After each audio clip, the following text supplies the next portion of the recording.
Hello दोस्तों, इस playlist में हम फिटर फर्स्ट ईयर के नीमी क्वेश्चन बैंक को सॉल्व कर रहे हैं। लास्ट वीडियो में हमने शीट मेटल मॉड्यूल के सारे क्वेश्चंस को खत्म कर दिया है। आज एक नया मॉड्यूल शुरू करेंगे जो है एलाइड ट्रेड वेल्डिंग। मतलब हम वेल्डिंग के कुछ क्वेश्चंस को सॉल्व करने की कोशिश करेंगे इस वीडियो में। वेल्डिंग ट्रेड के ये जो क्वेश्चंस हैं जो वेल्डिंग मॉड्यूल के हैं, हर फिटर के लिए बहुत ज़्यादा महत्वपूर्ण हैं।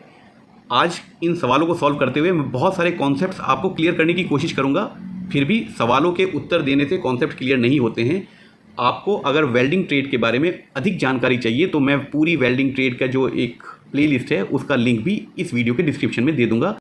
तो चलिए शुरू करते हैं। पहला क्वेश्चन हमारा है 232, which type of filler rod is used in gas welding of stainless steel. Stainless steel अगर हमारे धातु हैं जिनको हमें जोड़ना है तो गैस वेल्डिंग करते हुए किस फिलर रॉड का उपयोग किया जाएगा। ये बहुत आसान सवाल है। हम जो भी धातु जोड़ना चाहते हैं तो जो फिलर रॉड हम यूज़ करते हैं वो भी सेम उसी धातु की होनी चाहिए। अगर दो स्टेनलेस स्टील के पार्ट्स को हम जोड़ना चाह रहे हैं आपस में वेल्डिंग करके, गैस वेल्डिंग करके, तो फिलर रॉड भी हमारी स्टेनलेस स्टील की ही होनी चाहिए। पहला ऑप्शन प्योर एल्यूमिनियम, ये तो आंसर गलत है। एल्यूमिनियम की हम क्यों प्रयोग करेंगे, जोड़ना तो हमें स्टेनलेस स्टील है। अगला ऑप्शन है कॉपर सिल्वर एलॉय, कॉपर और सिल्वर भी इसका सही उत्तर नहीं है। Columbium stainless steel, yes, third answer ये सही लग रहा है। जो आपकी फिलर रॉड हम गैस वेल्डिंग में यूज़ करते हैं उसको columbium stainless steel filler rod ही कहते हैं, इसलिए इसका थर्ड आंसर सही है। Fourth option copper coated mild steel. Mild steel की फिलर रॉड तब प्रयोग करेंगे जब हम दो माइल्ड स्टील के टुकड़ों को जोड़ रहे होंगे। ये बहुत आसान क्वेश्चन था। इसका आंसर स्टेनलेस स्टील है। इसका सही उत्तर है कोलम्बियम स्टेनलेस स्टील। अगर हम दो स्टेनलेस स्टील के टुकड़ों को आपस में जोड़ना चाह रहे हैं तो कॉपर के जोड़ना चाहेंगे तो सेकंड ऑप्शन सही हो जाएगा, एल्यूमिनियम के जोड़ना चाहेंगे तो फर्स्ट ऑप्शन सही हो जाएगा, और अगर हम माइल्ड स्टील के दो टुकड़ों को जोड़ना चाह रहे हैं तो आपका डी ऑप्शन सही हो जाता है। पर हमें सवाल में स्टेनलेस स्टील कहा गया था तो सी ऑप्शन सही है, columbium stainless steel. Next question 234, what will cause if nozzle touches the molten pool. यदि नोजल पिघले हुए पूल को छू ले तो क्या कारण होगा। ये गैस वेल्डिंग की बात हो रही है। गैस वेल्डिंग करते हुए हम ज्वाला मिलती है, फ्लेम जिसको हम कहते हैं, उस ज्वाला की ऊष्मा से हम फिलर रॉड को पिघलाते हैं और वेल्डिंग करते हैं। हमसे ये पूछा जा रहा है अगर वो नोज़ल जो पिघला हुआ फिलर मेटल और बेस मेटल का जो पूल बना हुआ है अगर उसके अंदर टच हो जाए, मतलब गैस को निकलने की जगह ही ना मिल रही हो और ज्वाला एकदम बुझ जाए, तब क्या होगा। उसको हम बैकफायर कहेंगे। बैकफायर किसको कहते हैं कि जो अंदर एसिटिलीन जो ज्वलनशील गैस है और ऑक्सीजन गैस है वो अंदर एक छोटा सा धमाका करती है, उसको कहते हैं बैकफायर। एक धमाके की आवाज़ के साथ, छोटा सा धमाके की आवाज़ के साथ आपकी फ्लेम बंद हो जाती है, उसको हम बैकफायर कहते हैं। ये तब होता है अगर हमारी नोज़ल जॉब पर छू जाए या वेल्ड पूल में छू जाए, यानी कि गैस को बाहर निकलने की जगह ही नहीं मिल रही और वो गैस अंदर ही जल गई, नोज़ल के अंदर जल गई। इस प्रश्न का सही उत्तर है ऑप्शन सी। अगला प्रश्न है 235, name the joint in the arc welding. Arc welding करते हुए ये जो हमने जॉइंट बनाया है हमें वेल्डिंग यहाँ करनी है। हमें इस जोड़ का नाम पूछ रहे हैं, इस जोड़ का नाम क्या है। ये है एक कॉर्नर जॉइंट, क्योंकि ये कॉर्नर में आके जुड़ा है।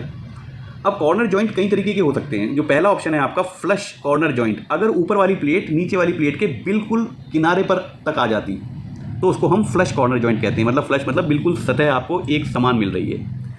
सिंगल फिलेट लैप जॉइंट तो ये है ही नहीं। लैप जॉइंट में तो एक प्लेट दूसरी प्लेट के ऊपर हम रखते हैं और तब एक फिलेट हमें वेल्डिंग का जगह मिलती है। अगर एक तरफ करिए उसको सिंगल फिलेट कहेंगे और अगर दोनों तरफ आपने कर दी उसको डबल फिलेट कहेंगे। तो बी ऑप्शन तो बिल्कुल गलत है। Half open corner joint, yes, अगर आप इस फिगर को गौर से देखें तो ये बिल्कुल ऊपर वाली प्लेट जो है नीचे वाली प्लेट के सतह तक नहीं आई है, एज तक नहीं आई है, उसे थोड़ा पीछे रखा गया है ताकि वेल्डिंग करने के लिए हमें एक फिलेट मिल सके, एक फिलेट ग्रूव मिल सके। इसको हाफ ओपन कॉर्नर जॉइंट कहेंगे। ऑप्शन सी सही है।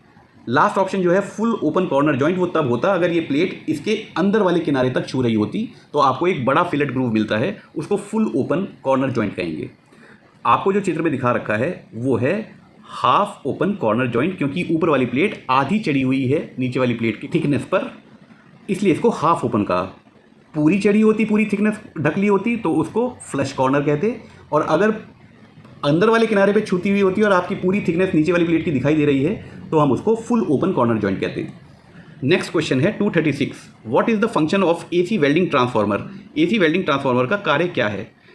जो आपका वेल्डिंग सेट होता है एसी या डीसी, उसमें अगर ट्रांसफार्मर लगा हुआ है वो स्टेप डाउन होता है। वो क्यों होता है, क्योंकि हमें इलेक्ट्रोड को पिघलाना है। जो हमारी इलेक्ट्रोड है वो पिघलेगी तभी हमारी वेल्डिंग होगी ना।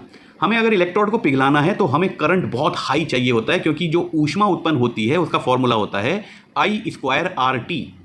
I इसमें करंट है, R रेजिस्टेंस है और टाइम है T, कितने टाइम तक आपने इस करंट को कंडक्टर में से फ्लो करवाया।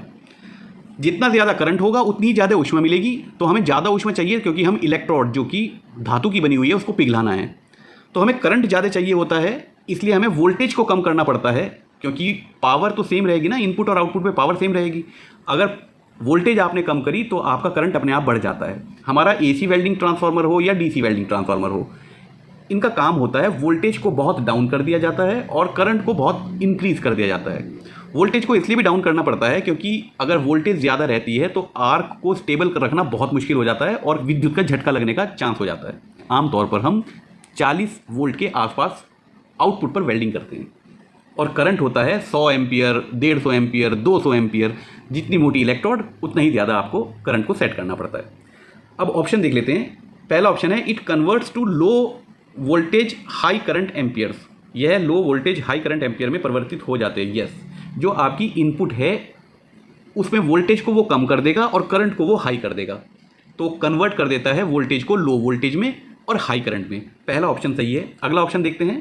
It converts to high voltage and low current. High voltage में कन्वर्ट नहीं करता, लो वोल्टेज कर देता है और करंट को हाई कर देता है। बी ऑप्शन गलत है।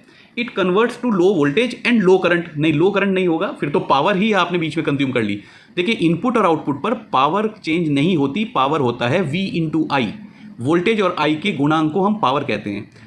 ऐसा नहीं हो सकता कि इनपुट पे दोनों चीज़ें बड़ी थी और आउटपुट पे दोनों चीज़ें कम हो गई, तो फिर पावर ही कम हो गई ना, ये नहीं हो सकता। आखिरी ऑप्शन है it converts to high voltage and high current ampere. दोनों चीज़ें हाई भी नहीं हो सकती, तब भी आपकी पावर बढ़ गई। इसका मतलब बीच में कोई पावर स्टेशन लगा दिया आपने। ऐसी कोई मशीन नहीं होती जिसके अंदर पावर स्टेशन लगा होता है। तो इसका सही उत्तर है option A, it converts to low voltage high current ampere. किसकी बात हो रही है? वेल्डिंग ट्रांसफार्मर की, चाहे वो AC हो या DC हो। नेक्स्ट क्वेश्चन है 237। What is the disadvantage of AC welding transformer? AC welding transformer का नुकसान क्या है? पहला ऑप्शन है मोर इनिशियल कॉस्ट। नहीं, ये ऑप्शन सही नहीं है, क्योंकि AC welding transformer DC welding transformer से सस्ते होते हैं। दूसरा है not free from arc blow. ये भी ऑप्शन गलत है, क्योंकि AC में कोई पोलैरिटी होती नहीं। आधी साइकिल में वो एक डायरेक्शन में जाएगा, आधी साइकिल में उल्टी डायरेक्शन में जाएगा। तो एक डायरेक्शन में जब तक नहीं बहेगा तो कोई मैग्नेटिक फील्ड, ऐसी कोई फिक्स्ड मैग्नेटिक फील्ड नहीं होती जो आर्क को धक्का दे सके। उसको आर्क ड्रैग कहते हैं। तो आर्क ब्लो नहीं होती है, मतलब आर्क एक तरफ नहीं भागती है AC वेल्डिंग में। हमारा ऑप्शन कह रहा है not free from arc blow, मतलब आर्क ब्लो से फ्री नहीं होती, यानी कि आर्क ब्लो होता है उसमें। तो ये ऑप्शन भी गलत हो गया। तीसरा ऑप्शन है मोर मेंटेनेंस कॉस्ट। नहीं, ऐसा ये मोर मेंटेनेंस कॉस्ट भी इसमें नहीं होती है। ऐसी वेल्डिंग ट्रांसफार्मर में कोई मूविंग एलिमेंट नहीं होता कि उसके बेरिंग घिस गए, उसको मेंटेन करना पड़ रहा है। तो ऐसा नहीं है कि इसमें मेंटेनेंस कॉस्ट बहुत ज़्यादा आती हो AC वेल्डिंग ट्रांसफार्मर में। लास्ट ऑप्शन है, तो अब ऊपर के तीनों ऑप्शन हमने गलत कर दिए, तो लास्ट ऑप्शन ही सही होने वाला है। तो इसको भी पढ़ लेते हैं क्या है। Not suitable for welding non ferrous metals. Yes, ये आंसर सही है। उसके लिए हमें DC रेक्टिफायर की आवश्यकता होती है अगर हमें नॉन फेरस मेटल को वेल्डिंग करना होता है। इसका रीज़न क्या है? इसका रीज़न ये है कि आमतौर पर नॉन फेरस जो आपके मेटल्स होते हैं उनका मेल्टिंग पॉइंट कम होता है, वो जल्दी पिघल जाते हैं। तो अगर नॉन फेरस मेटल को आपको वेल्डिंग करनी है तो आप AC वेल्डिंग ट्रांसफार्मर को यूज़ नहीं करेंगे, क्योंकि उसमें धातु पिघलने लगता है, छेद होने लगते हैं। AC से वेल्डिंग नहीं कर पाते हैं। खास तौर से एल्युमिनियम, इस तरीके के जो लो मेल्टिंग पॉइंट वाले धातु हैं, एलो धातु हैं, उनकी वेल्डिंग के लिए AC वेल्डिंग ट्रांसफार्मर उपयुक्त नहीं होता है। Next question 238। Which arc welding machine can be used anywhere in the field work even away from electric lines? ऐसी कौन सी आर्क वेल्डिंग मशीन है जिसे बिजली की लाइन से दूर भी फील्ड वर्क में कहीं भी इस्तेमाल किया जा सकता है? क्या पूछना चाह रहे हैं वो? अगर आपके पास पावर सोर्स नहीं है, मतलब पीछे से सप्लाई नहीं है, आपके पास कोई नई फैक्ट्री बन रही है जहाँ पर अब तक बिजली का कनेक्शन ही नहीं आया है, वहाँ पर वेल्डिंग करनी है, तो निम्न में से कौन सा वेल्डिंग सेट आपको काम करेगा? रेक्टिफायर सेट नहीं काम करेगा, क्योंकि उसके लिए विद्युत इनपुट चाहिए, तभी काम करेगा वो जब उसको आप सप्लाई देंगे, इनपुट पर AC सप्लाई देंगे। मोटर जनरेटर सेट, उसमें मोटर लगी होती है, लेकिन मोटर भी तो बिजली से चलेगी ना, तभी वो आगे जनरेटर को चलाएगी, घुमाएगी, और तब आपका आउटपुट करंट निकलेगा। तो B ऑप्शन भी गलत है। C ऑप्शन सही है, इंजन जनरेटर सेट, क्योंकि इसमें जनरेटर को चलाने के लिए हम इंजन का प्रयोग करते हैं और उसको डीजल या पेट्रोल से चला लेते हैं।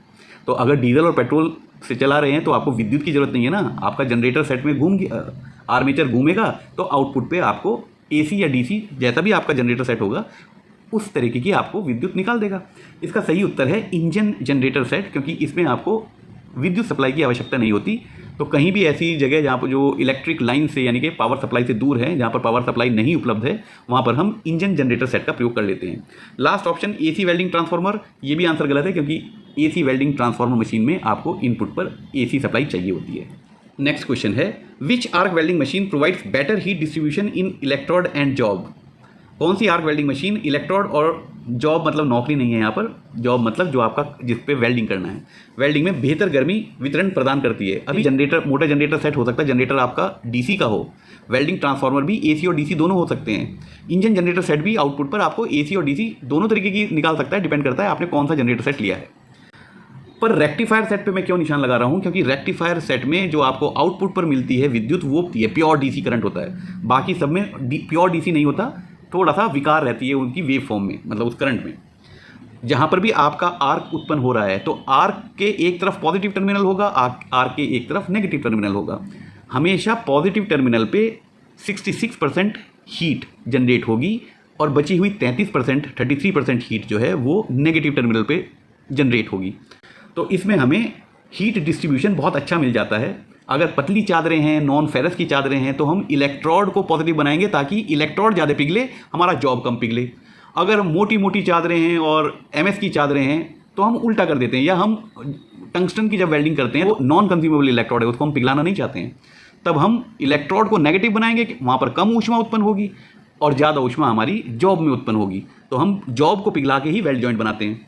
बीच में फिलर रॉड भी इस्तेमाल करते हैं। डीसी रेक्टिफायर सेट, इसमें हमें हीट डिस्ट्रीब्यूशन बहुत अच्छा मिल जाता है। तो हमारे पास ये कंट्रोल आ जाते हैं कि हम किसको पॉजिटिव टर्मिनल बनाएं, इलेक्ट्रोड को पॉजिटिव टर्मिनल से जोड़ें या जॉब को जिस पे वेल्डिंग होनी है उसको पॉजिटिव टर्मिनल से जोड़ें। आंसर ए सही है।